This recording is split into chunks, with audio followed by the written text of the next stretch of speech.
আয়ুর্বেদের ভাষায় শরীরং বেধি মন্দিরম, অর্থাৎ শরীর হলো বেধির মন্দির। আর এই শরীরকে সুস্থ এবং নিরোগ রাখাই কিন্তু আয়ুর্বেদের মূল মন্ত্র। এই মন্ত্রকে আমরা সাধারণত দুই ভাগে ভাগ করতে পারি। প্রথমত সুস্থ ব্যক্তির স্বাস্থ্য রক্ষা করা, দ্বিতীয়ত অসুস্থ ব্যক্তিকে রোগমুক্ত করা। নমস্কার, সমাজ দর্পণে আপনাদের স্বাগত। সঙ্গে রয়েছে আমি শুভ্রস্মিতা। আর আজ আমরা আমাদের স্টুডিওতে আমন্ত্রিত অতিথি হিসেবে যাকে পেয়েছি, doctor Sunanda Bhattacharya, medical officer, Ayurveda, government of Tripura. নমস্কার স্যার, সমাজ দর্পণে আপনাকে স্বাগত। স্যার, প্রথমেই আমরা জানবো যে আয়ুর্বেদের ভাষায় সুস্বাস্থ্য বলতে কি বোঝায়? আয়ুর্বেদ আসলে আমাদের যে অথর্ববেদ, মানে সমস্ত বেদের সার, ঋক, সাম, যজু, অথর্ব, এই অথর্ববেদে আমাদের স্বাস্থ্য সম্পর্কে সমস্ত বর্ণনা করা হয়েছে। সেটাই আয়ুর্বেদ হিসাবে পরবর্তী সময় দেখা গেছে যে এটার মধ্যে জীবজগৎ, সমস্ত জীবজগতের চিকিৎসার ব্যবস্থা এখানে করা আছে। এখন আমরা সবসময় চিন্তা করি যে সুস্বাস্থ্য কাকে বলবো এবং কেন বলবো। সুস্বাস্থ্যের জন্য যেটা সব থেকে বলা আছে আয়ুর্বেদে, যে সুস্থ রক্ষা, স্বাস্থ্য রক্ষা, সুস্থতা রক্ষা, সেটার জন্য যেমন দেহ আমাদের সঙ্গে যুক্ত, সেরকম মনও যুক্ত। মন হলো একাদশতম ইন্দ্রিয়। যে ব্যক্তির দেহ সুস্থ এবং মন সুস্থ এবং তার সামাজিক অবস্থান সুস্থ, অ্যাকর্ডিং টু আয়ুর্বেদ বলুন, অ্যাকর্ডিং টু হু বলুন, টোটাল এটাকেই সুস্থতা বলে। একটাকে ছেড়ে একটা না। আমরা আমাদের সামাজিক অবস্থান যদি সুস্থতা না থাকে তাহলে আমরা সুস্থ থাকবো না। আমাদের মন যদি সুস্থ না থাকে তাহলে আমরা সাইকোলজিক্যাল ডিসঅর্ডারে ভুগবো। সেরকম দেহের যে প্রকৃতি, সেটা যদি আমাদের সুস্থ না থাকে তাহলে আমরা রোগগ্রস্ত হব। আজকের যে একটা সুন্দর টপিক, সেটা হলো কি, 100তম বর্ষ আমরা বাঁচতে চাই। আমরা 100কে ধরেই বলি আমার আয়ু শেষ হয়ে গেছে, আমার আয়ু মানে আর নেই, বা আমার অনেক দিন পর্যন্ত আয়ু আছে। মানে বিলো 50 আমরা ধরে নেই লোকটা আরো অনেক দিন আছে, অ্যাবাভ 50 আমরা গণতে শুরু করি 100কে ধরে। কিন্তু সত্যিকারের কথা 100ই কেন এটা হবে? 100 কেন? কেন 150 না? কেন 200 না? কেন 300 না? আমরা 300 বছর বাঁচবো এটা ভাবি না কেন? আমি যেটা আজকে টপিকটা, খুব সুন্দর টপিক আয়ুর্বেদিকের, যে 100 বর্ষ সুস্বাস্থ্য রক্ষায়, সুস্বাস্থ্য থাকবে 100 বর্ষ। এই টপিকটা কেন এসছে? অ্যাকর্ডিং টু আয়ুর্বেদ সবসময়ই বলতো যে 100 বছর স্বাস্থ্যের অধিকারী হতে হবে। 100 বছর যদি স্বাস্থ্যের অধিকারী না হয় তাহলে সে কি করে তার জীবনটাকে অতিবাহিত করবে? আমরা অনেকেই বেঁচে থাকি, কিন্তু বেঁচে থাকার জন্য আমার দেহ এবং মন যে অবস্থানে থাকা দরকার সেটা কি আদৌ থাকে? আমরা একটা বয়সের পর থেকে আমরা গণতে শুরু করি কি কি ধরনের রোগ আমার শরীরে আছে। এই রোগগুলোকে মুক্তি দেওয়ার জন্য আয়ুর্বেদ সমস্তভাবে, সমগ্রভাবে তার মধ্যে বর্ণনা করা আছে। কিন্তু আমাদের জীবনশৈলীর আমরা এতটা পরিবর্তিত হয়েছি, মানে বিফোর 50 ইয়ার্স, তার জন্য আমাদের মধ্যে রোগ ব্যাধির পরিমাণটা সেরকমভাবে বাড়ছে। আফটার 30 আমাদের সকালবেলা থেকে উঠে এক মুঠো ওষুধ খেতে হয়। তো এই টপিকটা খুব যুগোপযোগী আয়ুর্বেদের, যে 100 বর্ষ অবধি আপনার সুস্বাস্থ্যের অধিকারী হওয়া। এবং বলেই গেছে, হিতাহিতম সুখ দুঃখম আয়ত্তস হিতাহিতম মানঞ্জ যত তত্ত্ব স আয়ুর্বেদ উচ্চতে। আয়ুর্বেদ এরকমভাবে আপনাকে তৈরি করেছে যে আপনি মোক্ষ লাভ করবেন। আপনি জীবনের সমস্ত সুখ আনন্দ নিয়ে সুস্বাস্থ্যের অধিকারী হয়ে একদিন পৃথিবী থেকে বিদায় নেবেন। তো স্বাস্থ্যের সঙ্গে সেটাই, দেহ, মন এবং সোশ্যাল সমস্ত সাইড থেকে আমরা সুস্বাস্থ্য থাকলেই আমরা সুস্বাস্থ্য পাবো। একদম সার্বিক সুস্থতাই হলো সুস্বাস্থ্য। শীত কিন্তু বলা যেতে পারে যে একেবারে দ্বার প্রান্তে এসেই পড়েছে। এই সময়টাতে আমরা বাচ্চা বলি বা যাদের একটু বয়স বেশি, বা যাদের শ্বাসকষ্ট, সর্দি, অ্যালার্জি এই সমস্ত সমস্যা রয়েছে, তাদের কিন্তু বেশ একটা কষ্ট পোহাতে হয় এই সময়টাতে। তো এই যে শীতের আগমন, এই যে সিজন চেঞ্জের যে সময়টা, এই সময়টাতে যেন এই সমস্ত সমস্যার সম্মুখীন আমরা না হই, বা পুরোটা শীত যেন আমরা সুস্থভাবে কাটাতে পারি, এর জন্য আয়ুর্বেদ কি পরামর্শ দিচ্ছে আমাদের? খুব সুন্দর কোয়েশ্চেন। অ্যাকচুয়ালি আয়ুর্বেদ বলেছে যে আমাদের ষড়ঋতু, গ্রীষ্ম, বর্ষা, শরৎ, হেমন্ত, শীত, বসন্ত, এই ষড়ঋতুর যে ঋতু সন্ধি, যেমন ধরেন গ্রীষ্ম থেকে বর্ষা এলো, বর্ষা থেকে শরৎ এলো, তার মাঝখানে একটা সন্ধিকালীন সময় থাকে। শরৎ থেকে হেমন্ত এসছে, এখন হেমন্ত চলছে, শীতের প্রারম্ভ। এই ঋতু যে সন্ধিকালীন মানে সময়, পূর্বের ঋতুর যে যে খাদ্যগুলোকে ত্যাগ করতে হবে এবং এখনকে যে ঋতু আসছে তার খাদ্যগুলিকে গ্রহণ করতে হবে। এই সময় আপনি দেখবেন যে বাজারে কি পাওয়া যায়, ফুলকপি পাওয়া যায়, বাঁধাকপি পাওয়া যায়। এই সময় দেখবেন আপনার খুব মানে বেশি পরিমাণে ফ্রুটস, ফল পাওয়া যায়। হ্যাঁ, যে ফলগুলো শীতকালীন সময়ে হয়। দেখবেন এই সময় কলাটা কমে যায়। হ্যাঁ, আমাদের রাজ্যে লক্ষ্য করলে দেখবেন পেয়ারা পাওয়া যাচ্ছে না। কিছু টক জাতীয় ফল, জলপাই, আমলকি এই সময় খুব সুন্দর হয়।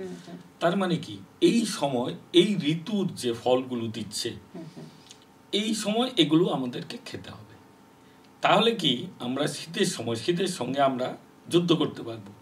কারণ শীতের সময় যে উষ্ণ উপাচার, সেই উষ্ণ উপাচার আমি নয় গরম জল ঢেলে স্নান করলাম, কিন্তু ভেতরটাকে উষ্ণ কি করে রাখবো? তার জন্য আমার কাঁচা হলুদ খেতে হবে প্রতিদিন।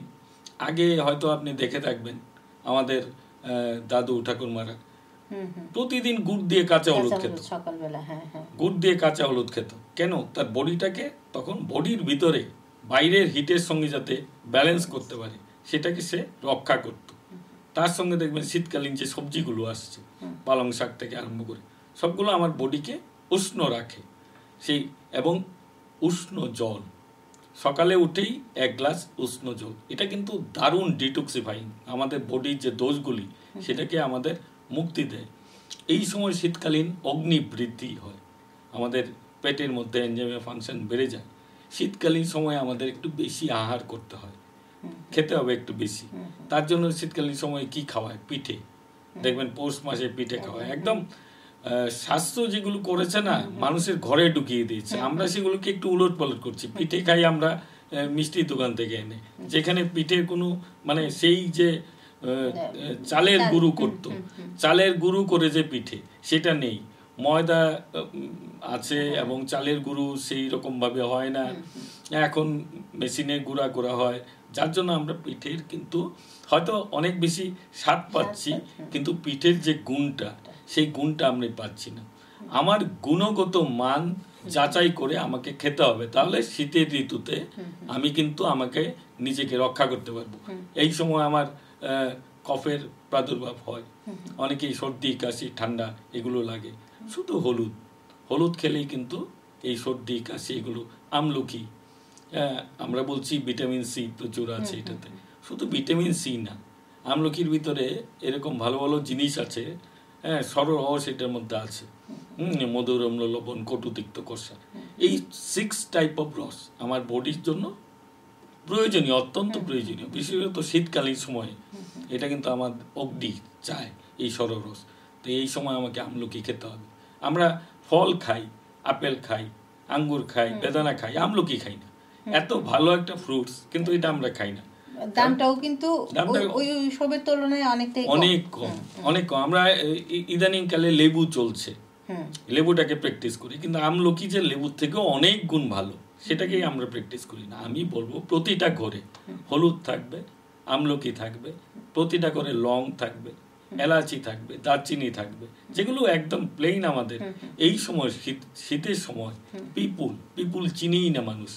সব থেকে বেশি জরুরি পিপুল, কারণ যাদের শ্বাসকষ্ট রোগ, শুধু পিপুল যদি ওরা গুঁড়ো করে খেতে পারে, তাহলে শ্বাসকষ্ট থেকে মুক্তি পাবে, অ্যালার্জি থেকে মুক্তি পাবে। তো পিপুল আমাদের এখানে কতবারই মানুষ চিনে কোনটা পিপুল আমি জানি না, দোকানে পাওয়া যায়। তো পিপুল খাবারটা খেতে হবে, শরীরটাকে গরম রাখে। শীতের সময় বয়স্ক মানুষদেরকে কিশমিশ আর পিপুল আর খেজুর যদি খাওয়াতে পারে তাহলে শীতটা কম লাগবে। তো এই জন্য শীতের সময় যে ধরনের সবজিগুলো শীতকালীন সময়ে হয়, বিশেষত এখন তো সারা বছর কি সব সবজি পাওয়া যায়, কিন্তু এটা উচিত না খাওয়া। আমাদের যেই সময় যেই ঋতুতে যেই ধরনের সবজি হয় তখন তার মধ্যে ওই গুণগুলো থাকে আমাদের শরীরের গুণের সঙ্গে সামঞ্জস্যপূর্ণ, আমাদের প্রকৃতির সঙ্গে, তখন এইগুলোকে ব্যবহার করা উচিত। এগুলো ব্যবহার করলে তখন এর থেকে কোনো টক্সিক কিছু হওয়ার চান্স থাকে না।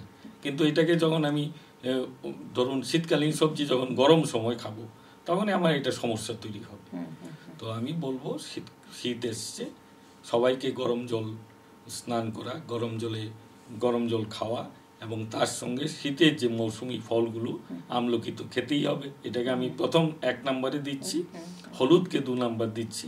হলুদ প্রতিটা মানুষকে খেতে হবে, তাহলেই দেখবেন শীতের সঙ্গে লড়তে আমাদের অনেক সুবিধা হবে।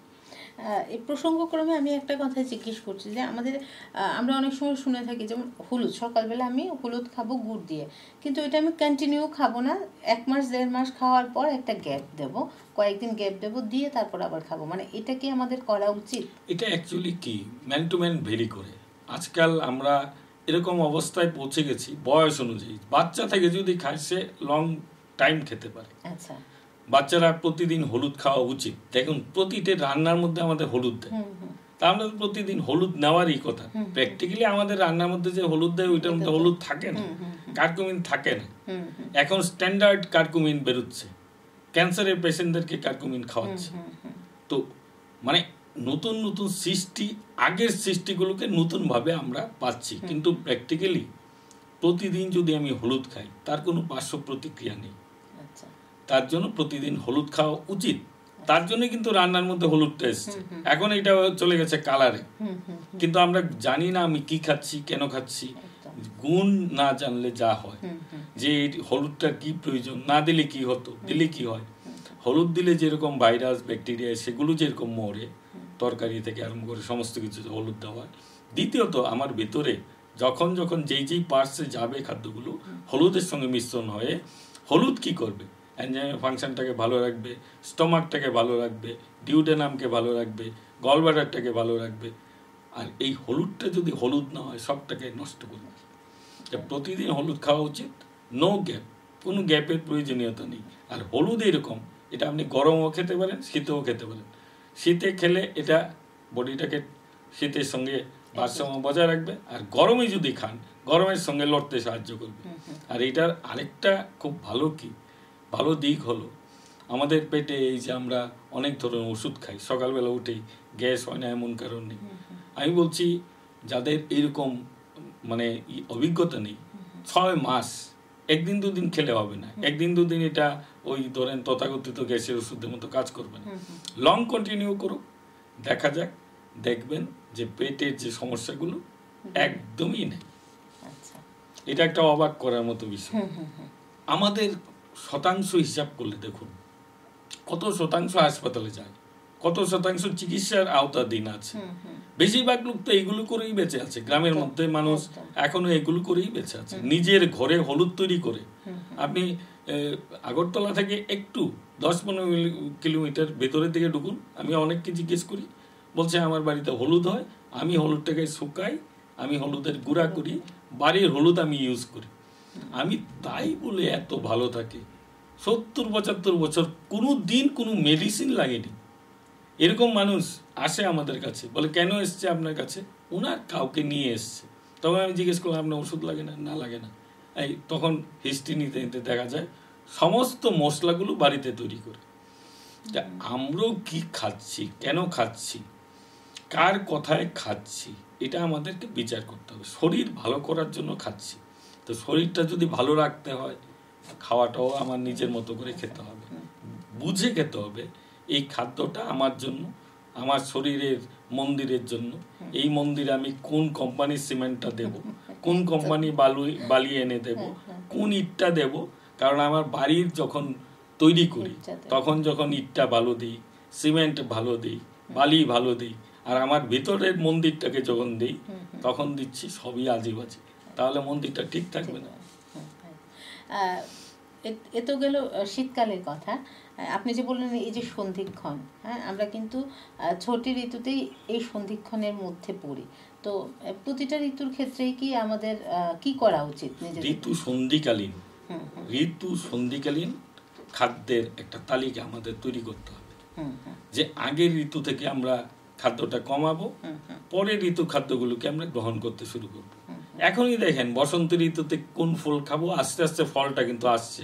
আপনি বড়ই গাছগুলোকে লক্ষ্য করবেন, ছোট ছোট বড়ইয়ের কুড়ি চলে এসছে। তো আমরা কি করি, আমরা প্রকৃতির দিকে মানে তাকানোর সময় নেই আমাদের। দেখবেন এখন কোন গাছগুলোতে ফুল উঠে, এখন কিন্তু বসন্তকাল না, কিন্তু এখনো কিন্তু কিছু কিছু গাছে দেখবেন রাস্তার পাশে গাছগুলোতে ফুল উঠছে। তার মানে সে চায়, তাকে আমি লক্ষ্য করি, তাকে আমি দৃষ্টি দিই, কিন্তু আমার দৃষ্টি অন্যদিকে, তার দিকে নেই, কারণ আমি বুঝি না সে আমার ভালো করতে চায়। হ্যাঁ, সেই রকম প্রকৃতির মধ্যে সবটা দেওয়া আছে। বাজারে দেখবেন, আপনি বাজারে গেলেই সাইডে যেখানে বিক্রি হয় দেখবেন আমলকি বাজার চতুর্দিকে বিক্রি হচ্ছে। আমি কয়েকটা বাজার দেখে এসেছি হলুদ, কিন্তু আমরা লক্ষ্য করি, আমরা যাই আপেলের দোকানে, আমরা যাই ভালো ভালো কলা কিনতে, কিন্তু জানি না ওই আপেল আর কলার থেকে অনেক গুণ বেশি কাজ করবে এই আমলকি। মানে আমলকির কেজি হওয়ার কথা ছিল ৩,০০০ টাকা কেজি, সেই আমলকি ৩০ টাকা ৪০ টাকা কেজি বিক্রি। কেন আমরা খাই না? আমাদের একটা ধারণা যে আপেলটা একটু দাম বেশি, তো এটার উপকারিতাও মনে হয়। খেতে সুজা, আমরা সবসময় অলসতা করি, খেতে সুজা, খেতে স্বাদ বেশি, হ্যাঁ, খেলে পরে তৃপ্তি হয়, ওই রকম খাদ্য আমরা খাই। দেখবেন একটা এগ রোল খাচ্ছি, কত তৃপ্তি। দেখবেন একটা আপনি মানে চিকেন বা ফ্রাই করে খাচ্ছেন, কত ভালো লাগছে। আরেকজনের মাংস খাচ্ছেন, কত স্বাদ লাগছে। তা আপনি কেন বাঁচবেন? আরেকজনকে মারছেন, আপনি বাঁচবেন কেন? আপনি আরেকটা প্রাণীকে মেরে খাচ্ছেন, তাহলে আপনার ভেতরে সে কি ভালো দেবে? একটা পাঠাকে কিরকম কষ্ট দিয়ে মারা হয়, তারপরে তো বিক্রি হচ্ছে, খুব ভালো দামে বিক্রি হচ্ছে, সবাই খুব আনন্দ করে খাচ্ছে। ওই যে মৃত্যু হলো ওর, ওকে আমাকে ভালো দেবে? ও নিশ্চয়ই আমাকে খারাপ দেবে। বিচার করে খেতে হবে যে আমি যে খাচ্ছি, আমি কি চাই, আমি ভালো চাই। আমি যদি ভালো চাই, আমার শরীরের নামক মন্দিরটাকে, একটা ৫ লাখ টাকা ৭ লাখ টাকা গাড়িকে মানুষ যে পরিমাণ যত্ন করে, তার শরীরটা হাতটাকে কেটে ফেলবে গাড়িটাকে মুছতে মুছতে, মানে তার শরীরের কোনো দাম নেই। মা যে তাকে তৈরি করেছে ৯ মাস ১০ দিনে এত কষ্ট করে, তার এটার উপর মাকেও আমরা সম্মান করতে ভুলে যাচ্ছি। আমরা আমাদের অরিজিনটাকে ভুলে যাচ্ছি। আয়ুর্বেদকে সম্মান করতে অনেক অনেক ডাক্তার বলে এইটা কি ধরনের, এটা খেয়েছেন নাকি, এটা খেলে ক্ষতি হবে। মানে অ্যাকচুয়ালি উনি কি পড়েছেন আয়ুর্বেদ? উনি পড়েননি, জানেন না, অথচ বলছেন কেন? ওনার সামান্য কোয়ালিফিকেশনে উনি বলছেন। আমি বলবো ওনার সামান্য কোয়ালিফিকেশন, কারণ ভারতীয় চিকিৎসা পদ্ধতি, চিকিৎসা বিদ্যা যদি পড়তে হয়, তার একটা লাইফ স্পানে পড়া খুব কঠিন, খুব কঠিন।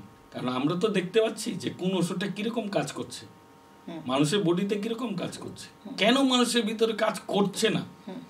একটা আমাদের হাসপাতালে যেগুলো ভর্তি হয় সেগুলো কি রুগী নাকি? সেগুলো তো মরা মৃত মানুষ গিয়ে ভর্তি হচ্ছে হাসপাতালে, সে বেঁচে আসছে, আমি খুশি। কারণ তার চিকিৎসার দরকার ছিল হয়তো আজ থেকে 10 বছর আগে। সে 10 বছর তার বিভিন্ন কারণে, তার না জানার কারণে, তার খাদ্যের মধ্যে শৃঙ্খলা নেই, তার চলাফেরার শৃঙ্খলা নেই, তার রোগটাকে বাড়াতে বাড়াতে বাড়াতে বাড়াতে বাড়াতে যখন সে শুয়ে পড়েছে, তখন সে অ্যাম্বুলেন্সে করে কোথায় গেছে? হাসপাতালে। তখন আর কি করা, তাকে 50টা করে ইঞ্জেকশন দিতে হবে, হ্যাঁ, তারপরে সে টিকে গেল, তো ভাগ্য। এটাকে চিকিৎসা বলে? আমি বলবো এই ধরনের চিকিৎসা আমাদেরকে করতে হচ্ছে। কেন? আমরা আমাদের জীবনটাকে, আমাদের শরীরের যে মন্দির, মনের মধ্যে যে মন্দির এবং দেহের প্রতিটা ইন্দ্রিয়, সেই ইন্দ্রিয়কে আমরা সেরকমভাবে মানে আমরা ইন্দ্রিয়কে সেই রকমভাবে রক্ষা করতে জানি না। আমরা আমাদের চোখকে কতটুকু পাত্তা দিই, কানকে কতটুকু পাত্তা দেই, আমাদের নাককে কতটুকু পাত্তা দেই, মুখকে কতটুকু পাত্তা দেই, জিহ্বাকে কতটুকু পাত্তা দেই, স্কিনকে কতটুকু পাত্তা দেই। আজকাল দেখবেন আপনি নানা রকম ফ্যাশন চলছে, কিন্তু আদৌ যে এই ফ্যাশনগুলো আমরা করি ওগুলো আমাদের ভিতরে ক্ষতি করছে কিনা এটা আমরা খেয়াল রাখি না। তাই আমি বলবো অ্যাকর্ডিং টু আয়ুর্বেদ, আয়ুর্বেদ কিন্তু চলার পথ শেখায়, মানুষকে বাঁচার পথ শেখায়। একদম সকাল থেকে রাত্র অবধি আয়ুর্বেদের যে চর্চা, ঋতু চর্চা, দিনও চর্চা, দিনের মধ্যে আপনি কি করবেন সকালবেলা উঠে। আমরা কজন সকালবেলা উঠি?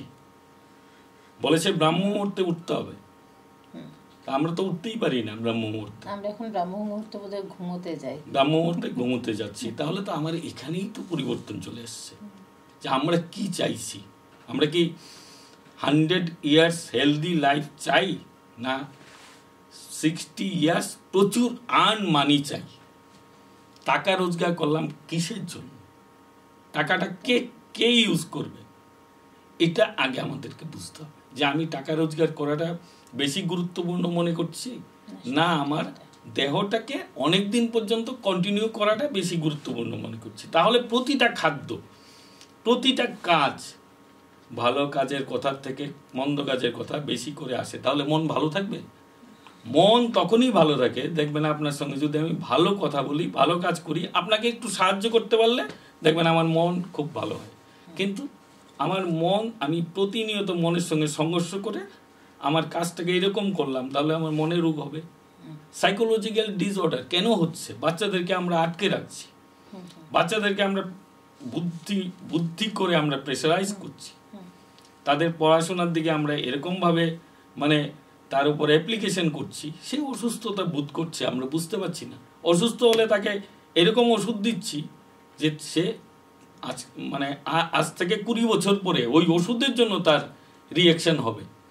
আমি কিন্তু তাকে ওয়েট করছি না, যে অপেক্ষা করে দেখি তার অর্গানগুলো ভালো থেকে এরকম কিছু খাওয়াবো যাতে তার এই রোগটা থেকে মুক্তি পেতে পারে। এরকম তো মেডিসিন আছে না। আমরা কি সেই রকম চয়েস করি? আমরা কি করছি? আমরা করছি তড়ি ঘড়ি তাকে ঠিক করতে হবে, কালকে তার পরীক্ষা আছে। একটা পরীক্ষা না দিলে 1 বছর ফেল করলে কি হবে? ও কি 100 বছর বাঁচতে পারবে না হেলদি লাইফে? একদম। স্যার, আমরা আবার ফিরে আসছি আলোচনায়। সময় হয়ে গেছে আমাদের ছোট্ট একটা বিরতি। ফিরে আসছি বিরতির পর।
ফিরে এলাম আবারও বিরতির পর। স্যার, আপনি বাচ্চাদেরকে নিয়ে বিরতিতে যাবার আগে বলছিলেন, হ্যাঁ এটাই আমি জিজ্ঞেস করবো যে বাচ্চাদের কিন্তু বয়ঃসন্ধিকালে বা বিভিন্ন সময় বিভিন্ন ফিজিক্যাল এবং মেন্টাল ডিসঅর্ডার আমরা দেখতে পাই, তো সেই সম্পর্কে আপনি এটাই বলছিলেন, তো এটাই জানবো আপনার কাছে। বাচ্চাদের জন্য আমার যেটা সব থেকে অনুরোধ থাকবে প্রত্যেকের কাছে, দেখুন 60% উপরে অ্যানিমিয়া, রক্তাল্পতা। একজন মায়ের যদি রক্তাল্পতা থাকে তার সুস্থ বাচ্চা হতে পারে না, এটা আমাদের কাম্য না।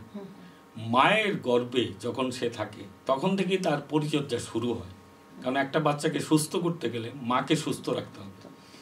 মাকে প্রতি মাসিক চিকিৎসা অ্যাকর্ডিং টু আয়ুর্বেদ, তাকে প্রতি মাসে মাকে যেগুলো শতাবরী, হ্যাঁ যেগুলো আমরা বলি, যেমন একদম রিয়েল হার্বস যেগুলো আর কি, যেগুলো মহিলাদের জন্য একান্ত প্রয়োজন তার অ্যানিমিয়া কাটানোর জন্য, তাকে খেজুর খাওয়ানো, তাকে ন্যাচারাল ফ্রুটস যেগুলো ঋতুকালীন ফ্রুটস সেগুলো খাওয়ানো, তার অ্যানিমিয়া লেভেল যাতে কেটে উঠতে পারে, তার যাতে অন্তত হিমোগ্লোবিনের মাত্রা 10-এর উপর থাকে। এই ধরনের মা একদম 9 মাস পরিচর্যিত হবে, তারপর বাচ্চাটা হলো। আমরা মানে চেষ্টা করব নর্মাল ডেলিভারি। আমরা যেটা একটা মানে নতুনভাবে আমরা শিখছি, সেটা আমাদের সব বাচ্চার জন্য নয়। সিজারিয়ান সেকশন সবার প্রয়োজনীয়তা নেই। নর্মাল ডেলিভারি করার জন্য আমাদের ওয়েট করতে হবে, কারণ বাচ্চাটার ডেভেলপমেন্ট দরকার। মায়ের যে জঠরে সেখানেই ডেভেলপমেন্ট দরকার, সেই ডেভেলপমেন্টটাই নষ্ট হয়ে যাচ্ছে। এবার বাচ্চাটা হলো নর্মাল ডেলিভারি, আফটার ডেলিভারি তাকে মায়ের শাল দুধ পান করা, যেটা তার ইমিউন সিস্টেমটা সব থেকে বেশি ডেভেলপ করে। কটা বাচ্চা পায় এখন মার যদি সিজারিয়ান সেকশন মা পায় না, ওখান থেকে শুরু হয় বাচ্চার মানে না পাওয়ার চাহিদা। তারপর বাচ্চাটা যখন একটু বৃদ্ধি হবে, আমরা আগে দেখুন স্কুল ছিল, আমরা 6 বছরে স্কুলে গেছি। এখন ছোট বাচ্চাদেরকে আমাদের চাহিদার কারণে আমরা একটু আগে আগে স্কুলে ভর্তি করি। তখন থেকেই তাকে আমাদের কাউন্সিলিং করতে হবে। বাচ্চাদেরকে হুটহাট ওষুধ খাওয়ানো না, কাউন্সিলিং করা, কেন সে রোগে ভুগছে। এই কাউন্সিলিংটা সব থেকে বেশি প্রয়োজনীয়। একটা বাচ্চা যদি বারবার কোনো রোগে ভুগে, সর্দি কাশি বড় রোগ বা পেট খারাপ বা হয়তো সেটা তো মনের সঙ্গে সম্পর্ক থাকতে পারে, হয়তো তার খাদ্যের সঙ্গে সম্পর্ক থাকতে পারে। বাচ্চাদেরকে আমরা এখন খুব প্যাকেট ফুড খাওয়াই, সেগুলোকে অ্যাভয়েড করা, ঘরে প্রস্তুত করা খাদ্য বাচ্চাদেরকে খাওয়ানো, ন্যাচারাল ফ্রুট জুস না, আমরা বাচ্চাদেরকে জুস খাওয়াই, সেটা থেকে আমাদেরকে অ্যাভয়েড করতে হবে। প্রকৃত ঘটনা, বাচ্চাদেরকে আমলকি খাওয়াতে হবে, বাচ্চাদেরকে ওই ধরনের রুচিকারক যে ফলগুলো সেগুলো বাচ্চাদেরকে দিতে হবে, জলপাই দিতে হবে, তারপর আমরা দিতে হবে, যেগুলো বাচ্চাদের বৃদ্ধির জন্য অত্যন্ত প্রয়োজনীয়। বাচ্চাদের আমাদের এই যে স্বাদকোরকগুলো সেগুলো যদি না থাকে, বাচ্চাদেরকে তেঁতুর থেকে আরম্ভ করে মিষ্টি থেকে আরম্ভ করে 6টা রসের খাদ্য বাচ্চাদেরকে দিতে হবে, যারা ওরা বুঝতে পারে তেতো কোনটা, বিটার টেস্ট কোনটা। দেখুন, আমি অসুস্থ ওই সময় করলা খুঁজি, আর আমি যখন সুস্থ আছি তখন আমি কিন্তু রসগোল্লা খুঁজি। তো আমি অসুস্থতার সময় করলা খুঁজছি, পেঁপে খুঁজছি, কিন্তু সুস্থ অবস্থায় যদি ওইটা খাই তাহলে আমি আরো কত সুস্থ থাকবো। তাহলে বাচ্চাদেরকেও ওই খাদ্যগুলো খাওয়াতে হবে। চাল, আমাদের যেখানে আমরা থাকি সেখানে যে চাল তৈরি হয় সেটা খেতে পারলে ভালো, সেটা আমাদের জন্য তৈরি হয়েছে। সেখানে সবজিগুলো খেতে পারলে ভালো। বয়স সন্ধিকালীন সমস্যাগুলো সেগুলো স্কুলে এখন টিম দেওয়া আছে, সেগুলো কিন্তু খুব সুন্দরভাবে, যেমন ধরুন শঙ্খপুষ্পী, ব্রাহ্মী, শতমূলী, জ্যোতিষমতি, এইগুলো কোনো একটা রসায়ন হিসেবে কাজ করে বাচ্চাদের ছোটবেলা। আমি যদি বলি যে ওর অনেক মাই বলে ওর ব্রেইনে নিতে পারছে না, শঙ্খপুষ্পী রেগুলার খাওয়া, ওর ব্রেইনে সব নিতে পারবে, ক্যাচ করতে পারবে, ওর স্ট্রেসটা নিতে পারবে। ওর বডি যদি ঠিক না থাকে, ব্রেইনে কি করে নেবে? একটা সময় ও নিজেকে অসহায় মনে করে। মেয়েদের মধ্যে একটা সময় তার একটা পরিবর্তন হয়, শরীরে একটা পরিবর্তন হয় বয়ঃসন্ধিকালে, এই পরিবর্তনগুলি সে মানতে পারে না, তখন তাকে কাউন্সেলিং করা দরকার। এবং ওই সময় তাকে যে কিছু ঔষধি আয়ুর্বেদে বলা আছে, যেমন আমি বলছি মেয়েদের জন্য শতাবরী, চোখ বুঝে খাওয়ানো উচিত। ওই সমস্যাগুলি আসবে না। আগে খুব বেশি হিস্টেরিয়া হতো, এখন হয়, এখন কমে গেছে, কারণ এখন কাউন্সেলিং এর মাধ্যমে মারাও বন্ধুর মতো আচরণ করছে, বলতে পারে বাচ্চারা। কিন্তু সেই জায়গাটা আমাদেরকে তৈরি করতে হবে। আর তার খাদ্যের মধ্যে তাকে আমরা শেখাবো। সে খায় না, ওইটা করে না, সে ওইটা খেতে চায় না, বাচ্চাদের মধ্যে ওবেসিটি হচ্ছে। এটা কিন্তু বাচ্চার কত ওজন থাকা উচিত এটা আমাকে বুঝতে হবে। বেশি ওজনও ভালো না, কম ওজনও ভালো না। দেখা যাচ্ছে একদম কম নয়তো একদম বেশি, দুটো থেকে সেম রোগ হচ্ছে। দেহ যদি ভালো না থাকে মনে ধরবে, আর মন যদি ভালো না থাকে দেহতে ধরবে অটোমেটিক। তো বাচ্চাদেরকে আমাদের আয়ুর্বেদেও বলা আছে যে তাদেরকে আমার ধ্যান শেখাতে হবে, যোগা শেখাতে হবে, হ্যাঁ, তাদেরকে সৎকর্ম করতে শেখাতে হবে।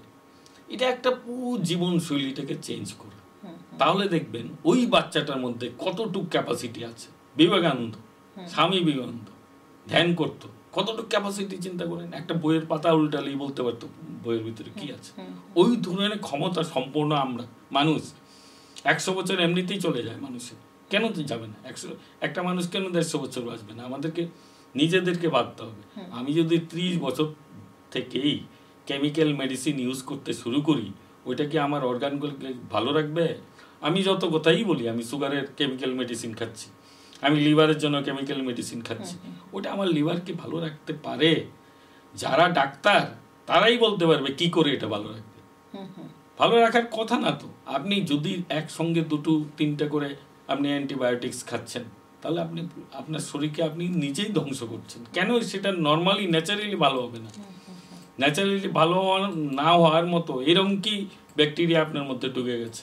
এটা তো হওয়ার কথা না। ঢুকবে কি করে? আপনার তো ইমিউন সিস্টেম ভালো আছে। তাহলে বুঝতে হবে গোড়া থেকে বাচ্চাকে প্রস্তুতি নিতে হবে যে তার ইমিউন সিস্টেম ডেভেলপ। স্বর্ণপ্রাশন আমরা বলছি অ্যাকর্ডিং টু আয়ুর্বেদ। স্বর্ণপ্রাশন, বাচ্চাদেরকে ওই স্বর্ণপ্রাশন করানো উচিত। প্রতিটা বাচ্চাকে স্বর্ণপ্রাশন করানো উচিত। ছোটবেলায় এই যে আমরা অন্নপ্রাশন বলি না, সেটার সঙ্গে স্বর্ণপ্রাশন করানো উচিত। গোল্ড প্রিপারেটিভ একটা অ্যাকর্ডিং টু আয়ুর্বেদ একটা মেডিসিন তৈরি হয়। ওটা আমরা যেরকম পোলিও ভ্যাকসিন দিচ্ছি, বিসিজি ভ্যাকসিন দিচ্ছি, স্বর্ণপ্রাশনটা করা উচিত। ভ্যাকসিন এগুলো দিন, কিন্তু স্বর্ণপ্রাশনটা করান। ভারতীয় যে চিকিৎসা ব্যবস্থা কতটা উন্নত ছিল, ওই বাচ্চাটাকে আপনি লক্ষ্য করুন, ওই বাচ্চাটাকে লক্ষ্য করুন। আমার 27 বছরে আমি যেরকম বাচ্চাকে দেখেছি, তার মধ্যে অনেকেই ডাক্তার ইঞ্জিনিয়ার হয়েছে, অনেকে আইআইটিও পেয়েছে। যে ও, আমি তো টিচার না, কিন্তু ওর কি কোয়ালিটি ছিল, কতটা অ্যাকর্ডিং টু আয়ুর্বেদ সে খেয়েছে, কতটা কোয়ালিটি গ্রো করেছে, ওই ফ্যামিলিগুলো আমাদের একদম মানে বাঁচা হয়ে গেছে। ওরা আর প্রথম চুজ করে আয়ুর্বেদ, দেন অন্য কিছু। কেন করে? ও বুঝেছে ওর বাচ্চা কি ছিল, এখন কিরকম আছে, তার কতটুকু সে নিতে পারে। সে নেওয়ার যে ক্যাপাসিটি, সেটাকে তৈরি করার জন্য আপনার চ্যবনপ্রাশ খেতে হবে, ব্রাহ্মী রসায়ন খেতে হবে। এটা আমি কোন শ্রেণীর কে, এটা হাই লেভেল, একদম উপরের লেভেল, যারা খুব বেশি জানে তারা কিন্তু আয়ুর্বেদ ইউজ করে, প্রকাশ করে না, কিন্তু তার ভেতরের যদি আপনি রাসটা বুঝতে পারেন, সেটা হলো সে কিন্তু আয়ুর্বেদ ইউজ করে। আর আমরা যারা আয়ুর্বেদ ইউজ করছি না, তাদের মধ্যে অন্য চিন্তাভাবনা আছে, তারা নিজেকে ভালোবাসে না। নিজেকে ভালোবাসলে আয়ুর্বেদের কাছে আসতেই হবে, এবং অ্যাকর্ডিং টু আয়ুর্বেদ আপনাকে জীবনশৈলীকে ঠিক করে নিতে হবে। আমাদের ঘরে কিন্তু রান্নাঘরে আপনি বলছিলেন যে এলাচি, দারচিনি, এরকম প্রত্যেকটারই বিশেষ গুণ রয়েছে। তো এরকম তো কিছু গাছপালাও আমাদের বাড়িতে থাকে, যেগুলো হয়তো আমরা জানি না এটা কতটা গুরুত্বপূর্ণ আমাদের জন্য। তো বাড়িতে কি কি গাছ থাকা আবশ্যক? প্রতিটা বাড়িতে আমি বলবো অন্তত 10টা রাখতে পারলে ভালো। প্রতিটা বাড়িতে প্রতিদিন সকালে খাওয়ার জন্য তুলসী গাছ থাকবে, কালোমেঘ গাছ থাকবে, ব্রাহ্মী থাকবে, শতমূলী থাকবে, যেগুলো আমাদের এখানে হয়। সবগুলো তো হিমালয়ান রেঞ্জে অনেকগুলো গাছ হয়, যেগুলো আমাদের এখানে হয় না। পুনর্নবা থাকবে, থানকুনি থাকবে, যেগুলো আমাদের বাড়িতে লাগালেই হতে পারে। তার সঙ্গে ধরুন কালোমেঘ তো কমন, কারণ কালোমেঘ আগে দেখুন কালোমেঘ প্রতি মানুষ জানতো, এখন এরকম হয়েছে কালোমেঘ গাছ কোনটা সেটাই চিনে না। চিরতা প্রতি বাড়িতে আনা হতো, চিরতার রস খাইনি এরকম খুব কম লোকই আছে, আমরাও খেয়েছি। আমরা তখন তো আর আমি আয়ুর্বেদ পড়ছিলাম না, তখন প্র্যাকটিস ছিল, মানুষের ঘরে ঘরে ঢুকে গেছে। তুলসী পাতার জল কে না খায়, কিন্তু কেন খাচ্ছে তাম্র পাত্রে তুলসী পাতার জল কেন খাচ্ছে সেটা জানে না। এখন চন্দনে গাছ তো আমি করতে পারবো, চন্দনের গাছ যদি আমরা করতে পারতাম, চন্দনের উপরে স্কিনের কোনো মেডিসিন নেই, নো মেডিসিন। চন্দনের উপরে কিডনির কোনো মেডিসিন নেই। 2 ml চন্দনের তেলের দাম 550 টাকার উপরে। 2 ml মানে কি একদম অল্প। তার মানে অরিজিনাল চন্দন আমাদের শরীরে প্রচুর কাজ করে। অনেকে বলে চুল পড়ে যায়, মুখে দাগ হচ্ছে, শুধু চন্দন তেল। তাহলে বাড়িতে চন্দন তো আর লাগাতে পারবো না, কিন্তু যেখানে আমাদের চন্দন লাগানোর দরকার বা করতে পারি লাগাবো। জায়গা থাকলে আমলকি গাছ লাগানো উচিত, জায়গা থাকলে বয়রা গাছ লাগানো উচিত, হরতকি গাছ লাগানো উচিত। আর কিচেন গার্ডেনে অবশ্যই আমাদের তুলসী, ব্রাহ্মী, কালমেঘ, শতমূলী, থানকুনি, পুনর্নবা, পাথরকুচি এগুলো থাকবে। এগুলো খেতে কোনো ভয় নেই, কোনো সাইড এফেক্ট নেই। প্রতিদিন 4-5টা করে পাতা তুলে খাওয়াটা প্রত্যেকের জন্য জরুরি। এখন দেখেন অনেকেই বলে সোডিয়াম পটাশিয়াম ইমব্যালেন্স হয়ে গেছে। ইমব্যালেন্সটা হচ্ছে কেন? কোনো একটা কারণ তো আছে ভিতরে। আমরা রেগুলার কোনো শাক সবজি ফল ইভেন এই যে গাছগুলো আমি বললাম রেগুলার আমরা ইউজ করা উচিত, আমরা করি না। আমরা রেগুলার ইউজ করছি কেমিক্যাল, খাদ্যের মধ্যে কেমিক্যাল। ইভেন আমাদের যে আমরা বলি মশলাযুক্ত খাবার খাবেন না, কোন মশলা? আমি তো বলছি মশলাযুক্ত খাবার খান, এই মশলাগুলো আমাদের জন্য ভালো। আপনি যদি জিরা খান ক্ষতি কি হবে, মৌরি খান কি ক্ষতি হবে?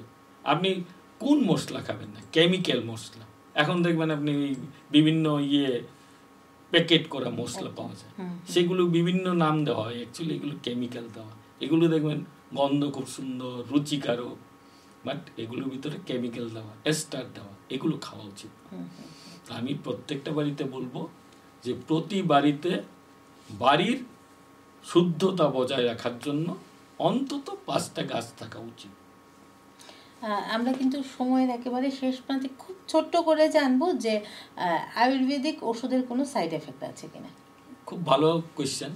প্রত্যেকের মধ্যেই মনে হয় জীবনের জন্ম থেকে মৃত্যু পর্যন্ত অনেক সময় আয়ুর্বেদিক না খেয়েই চলে যায় পৃথিবী থেকে। এরকম অনেক মানুষই আছে। কারণ মানুষের মধ্যে একটা ভ্রান্ত ধারণা রয়ে গেছে যে আমি এটা খেলে বোধহয় মারা যাব। অ্যাকচুয়ালি আয়ুর্বেদিক ওষুধ খেলে মারা যায় না। আয়ুর্বেদিক ওষুধের সাইড এফেক্ট নেই যদি ওষুধের গুণবত্তা বজায় থাকে। এখন ধরুন কোনো অ্যালোপ্যাথিক কোম্পানি বা অন্য কোনো কোম্পানি সে আয়ুর্বেদিক নাম দিয়ে একটা অ্যাডাল্টারেশন করে একটা ওষুধ তৈরি করলো, যেটা আমরা জানি না, হয়তো কোনো কেউ প্রেসক্রাইব করলো, ভুলক্রমে হয়তো প্রেসক্রাইব করে, যেভাবে আজকাল প্রেসক্রাইব করা হয়, সেই ক্ষেত্রে হয়তো সাইড এফেক্ট থাকতে পারে।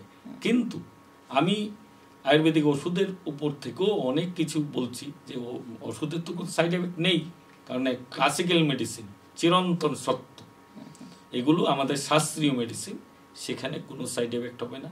তার থেকেও বলছি ওই মেডিসিন নাই বা খেলেন, আপনি আপনার জন্মের পর থেকে বাচ্চা থেকে আরম্ভ করে হলুদ খাওয়ান, আমলকি খাওয়ান, এই 4-5টা গাছের পাতা খাওয়ান, আপনার কোনদিন কোনো ওষুধের প্রয়োজনীয়তা পড়বে কিনা আমার জানা নেই, মনে হয় আশা করি পড়বে। যারা করতে পারে দেখুন, চোখের বাচ্চাদের চোখের মধ্যে পাওয়ারের পর পাওয়ার বাড়াচ্ছে, চশমা সব বাচ্চার কি চশমা লাগবে? তাহলে আমার কেন লাগবে না? আমার কেন লাগবে না? আমি যদি খালি চোখে একটা বই পড়তে পারি তাহলে আমার একটা ছোট বাচ্চার চোখে চশমা লাগবে কেন? কেন এটাকে চশমা না লাগার জন্য চিকিৎসা বেরোবে না? গলব্লাডার স্টোন হচ্ছে, গলব্লাডার স্টোন হচ্ছে কি একটাই মাত্র উপায় হলো কেটে বের করা। কেন এটা হবে? কেন গলব্লাডার স্টোন? বাইরে থেকে তো কেউ স্টোন ঢোকায়নি, কেটে কেন বের করতে হবে? বডিতেই স্টোন ফর্মেশন হয়েছে, কেন এটা আবার রিভার্স হবে না, গলে যাবে না, বডি গলাবে না কেন? ওই রকম ভাবে কিন্তু আমরা চিকিৎসা বিদ্যা এখনো এগুচ্ছে না। আমরা বলছি সাংঘাতিক এগিয়ে যাচ্ছে, কোন জায়গায় এগুচ্ছে? ল্যাপারোস্কোপি বেরোচ্ছে, হয়তো আরো ERCP বেরোচ্ছে, মানে ওইটাকে কত শর্ট ফর্মে মানুষের কাছ থেকে বের করে নিয়ে আসা যায়। কিন্তু আমি কেন ভাবছি না যে ওইটা হতেই দেব না, বডিতে প্যানক্রিয়াসের স্টোন হতেই দেব না? কি করলে তার ওইটাই সমস্যাই থাকবে না? আমরাও ভাবি না, আমরাও পাগলের দৌড়াচ্ছি, আর আমাদেরকেও পাগলের দৌড়ে সিটি স্ক্যান, MRI, ওই সেই নাম আসছে। আর শুনেছিলেন আজ থেকে 20 বছর আগে? শুনেননি তো? মানুষ ছিল না 122 বছরে মারা গেছে, এরকম মানুষের তো ছিল। 100 বছরে মারা গেছে ছিল, 90 বছরে মারা গেছে ছিল, তাহলে তাদের তো সিটি স্ক্যান MRI দরকার ছিল না। মুখটাই তো সব, এটাই তো ঈশ্বর দিয়েছে। সোনোগ্রাফি তো এখানেই। আমরা কোথায় দেখতাম এনিমিয়া? এখন টেস্ট করি, আমরা চোখে দেখতাম। আমরা জন্ডিস কোথায় দেখতাম? চোখে দেখতাম। তাহলে এখানেই তো সব দিয়ে গেছে। তো এইটা যদি আমি ভালো করে দেখতে না পারি ডাক্তার হয়ে, তাহলে গলতটা আমার। আমি কেন ওখানে গিয়ে, আমার সময় নেই বললে হবে না, আমাকে সময় দিতে হবে মানুষের পেছনে। কত পার্সেন্ট মানুষ এখনো চিকিৎসার আওতাধীন আসে? যদি এইভাবে চলতে থাকে, হাসপাতাল বাড়তে বাড়তে এরকম অবস্থা হবে, বেড বাড়িও আপনি জায়গা দিতে পারবেন না, কারণ রুগী বাড়ছে। কিন্তু কত পার্সেন্ট? খুব কম। 100 জনের মধ্যে এখনো কিন্তু 5 থেকে 7 জন রুগী হয় না।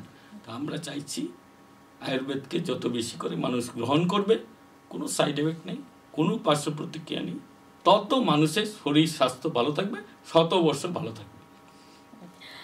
আসল কথা, আয়ুর্বেদের এই বিশাল ভান্ডার থেকে এই স্বল্প সময়ের মধ্যে আমরা অনেক কিছু তো জানতে পারবো না, কিন্তু স্যারের কাছ থেকে কিন্তু আমরা জেনে নিলাম বেসিক কিছু কথা, যার মাধ্যমে আমরা সুস্থ এবং নিরোগ জীবন অতিবাহিত করতে পারবো। আশা করি আজ থেকে আমরা অবশ্যই নিজেদেরকে সুস্থ এবং ভালো রাখার জন্য এই নিয়মগুলো মেনে চলবো। আজকের মতো সমাজ দর্পণ এই পর্যন্তই।